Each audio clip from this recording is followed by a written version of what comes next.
Heyo everybody, Haku here with my live reaction or read-through for Hitoner Chapter 10, Hito on Trial Part 2, and I still keep getting the title backwards. Even today, I'm like thinking about what I need to do today, and I'm like, okay, I need to read Kimoner, and I keep mentally calling it kimono every time, and then I have to remind myself, no, it's Hitoner. I am backwards every time still. But I thought it was really interesting last time. I'm having a lot of fun with this. Again, thank you for the support, because whenever I go to go into YouTube Studio, make things public or whatever, it always says, oh, top performing 3 videos or whatever, and it's always Hitoner, so thank you, I guess. Uh, Thank you. But like I've said, I have struggled in the sense that this is just probably going to be a short, chill read through, in that I would love to read this series for like an hour. I would love to just dive into it and talk about it for like an hour. But getting one chapter at a time every other week, I read for like 10 minutes.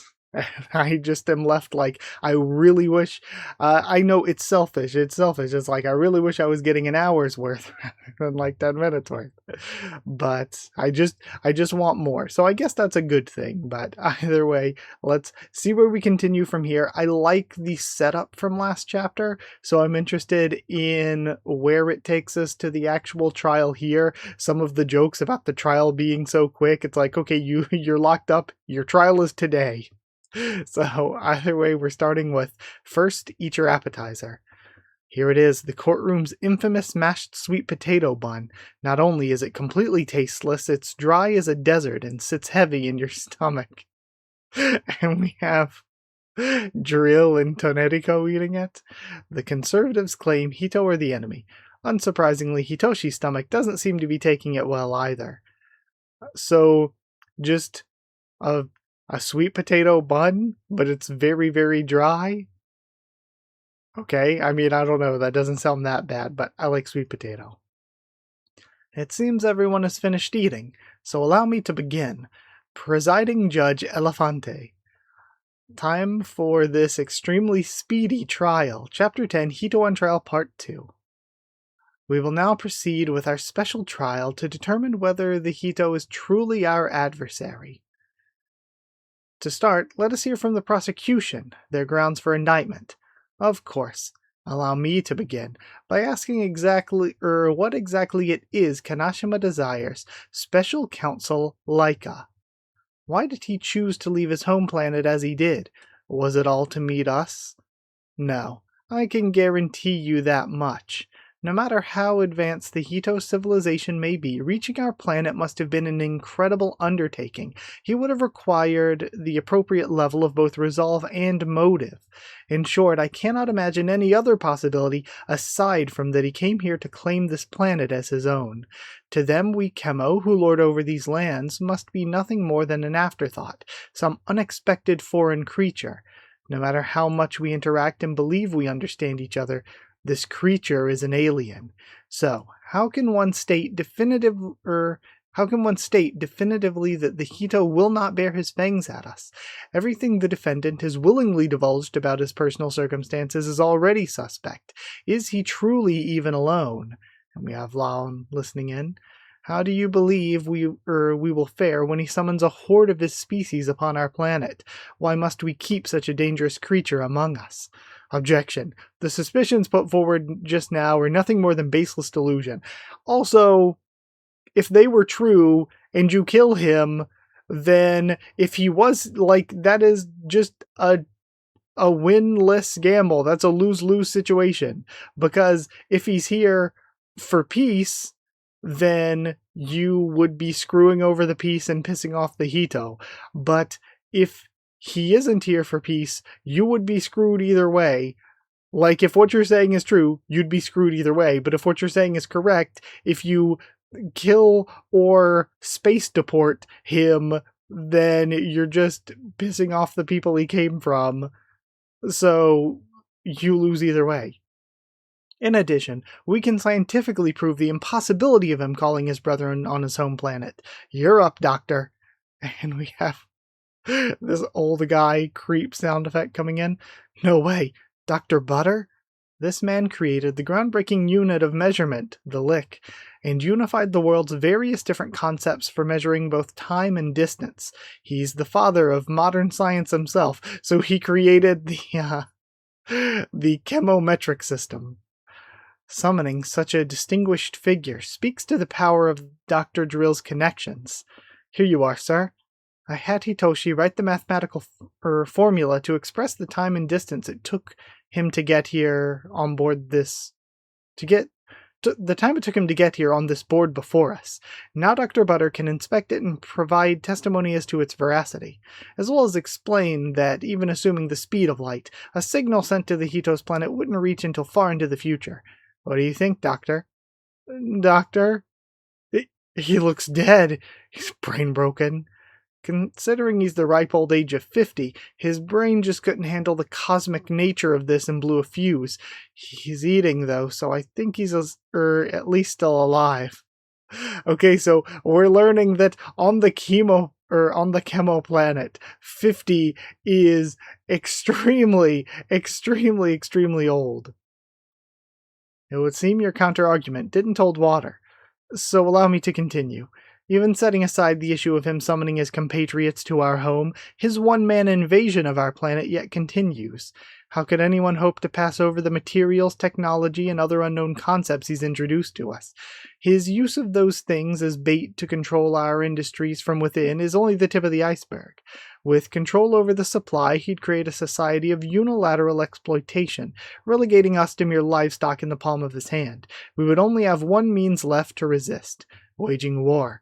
It's precisely because he came here in the first place that war is inevitable, and this isn't really too wrong we know that it's not his motive, but this isn't a wrong possibility. A human coming to a planet at this level of technology alone could create this insane stratified society under himself. Objection, we have people bursting in.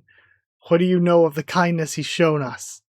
You guys, we even have a message of encouragement from everyone over at the elementary school who couldn't make it here today.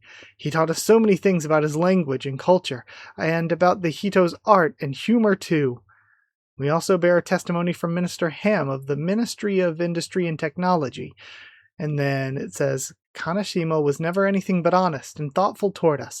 There's no doubt in my mind that he was always paying meticulous attention to his impact on our society.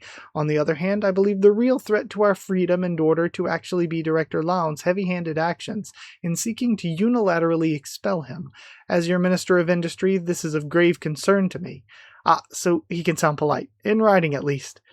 No matter how much you attempt to paint Hitoshi's time here in a negative light, those who've actually been around him can step forward to provide proof of his integrity.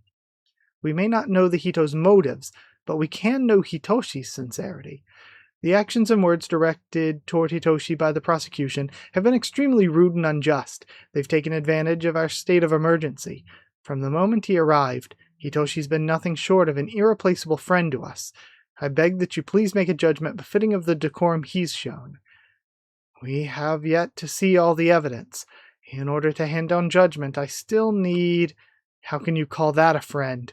Why does no one here understand? Just having that creature here will tear our world apart. And Laon interrupts. Those in the gallery should remain silent. I'm sure you only see us as outdated fools. You think we're idiots for not going right to building rockets loaded with bombs, huh? Silence. I'll bet you can't even imagine a world without war. Silence, I say. It may mean nothing to the likes of you, but peace is a precious thing. We who have overcome the disease of war are the advanced ones here, so get the hell off our planet, you disgusting monster. And... the toot sound effect? Is this from the sweet potato bun? We have everyone sniffing. My apologies, please continue. You only came here because you destroyed your own planet, didn't you? Have some shame, you intergalactic cancer. And then, same thing happens again. I can't smell any ill intent from him. Agreed. He hasn't even been remotely aggressive throughout this exchange. There isn't a malicious bone in him. Like hell there isn't, sniff harder. It's impossible for any living being to completely mask the scent of deception. In fact, he smells incredibly honest. From him wafts the scent of nervousness, fear, exhaustion, and guilt. This scent often presents itself in sailors involved in accidents at sea, or in doctors who couldn't save their patients. It's an alien creature. You couldn't compare it to either of those things. Oh, but we can. So long as he's within our land, we must apply the law equally. Neither his body nor his birthplace matter. Justice may only be carried out through a display of evidence in one's scent. Therefore, Kanashima Hitoshi is innocent. The paths they'd forged bear fruit. Again, solid. It's just popcorn reading, just chill, whatever. I'm left wanting more, of course.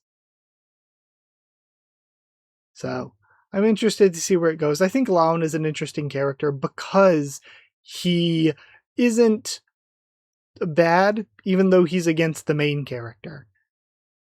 He has a point.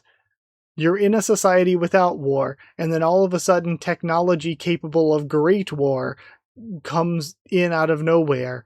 It is perfectly normal to be highly against that, in the sense that why even take the chance? Why even risk it? Like, it totally makes sense where he's coming from, even though he is against the main character.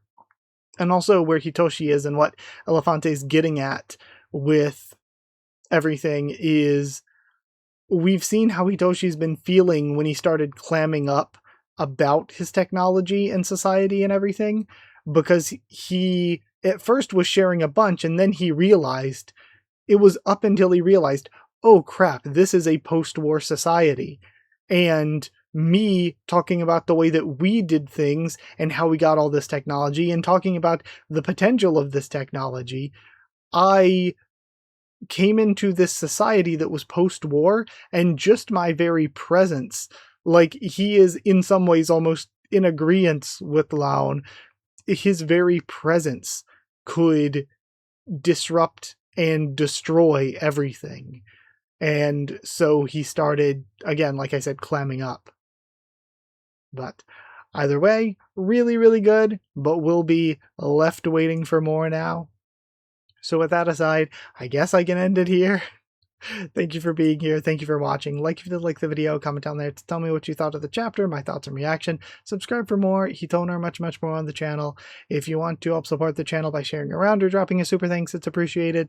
If you want to help support the channel by becoming a member or patron, hit join down below to become a member. Go to patreon.com/Haku of the Tubes, or a link will be in the description to become a patron. You get your name at the end of videos and get One Piece bingo early, in addition to helping support the channel. So thank you to people who are already members and patrons. Thank you to chosen regulars Evan, Holly, and Bertie Wooster. Thank you to Magical Girls The D-Man and Maru. Thank you to Cheriton student David Langstaff. Thank you to Slayer candidates SG and Stan Cedar. And thank you to Pure Element Paterial. Thank you so much for your support. Thank you for watching, and I'll see you all next time.